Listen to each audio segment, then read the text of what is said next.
We work so hard to get our tomatoes to that perfect point of picking.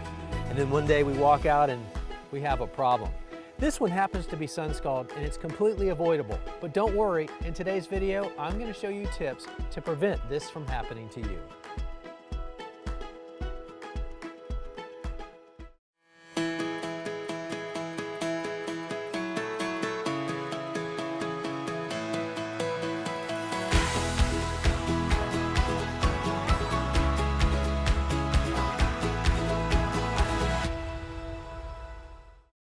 Sunscald is one of those problems that can happen to tomatoes that we actually have a little bit of control over.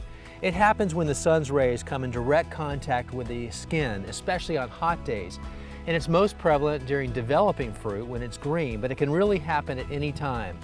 So the way to avoid that is just to make sure that the fruit stays shaded as long as possible. So you could do that manually. You could get some screens or some shade cloth and try to put it over the fruit if the fruit happens to be growing outside or outside of the canopy. Or you can just push the fruit under the canopy if possible to provide it shade as long as possible.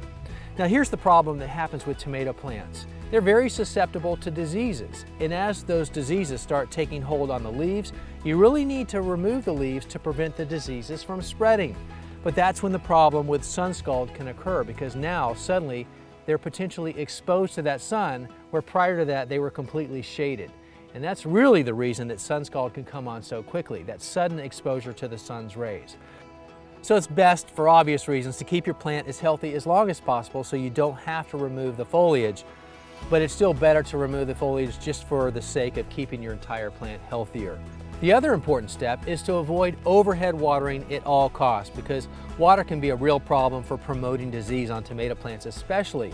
So the way around that is to use soaker hoses or drip irrigation like I do. And then about a 1-inch layer of mulch is really important because it provides that protective layer from those diseases that will naturally live in the soil from splashing up on the plants, even when it rains, because we can't avoid that. And one more thing you can do if the fruit is still intact as it's getting ready to ripen, go ahead and pull it.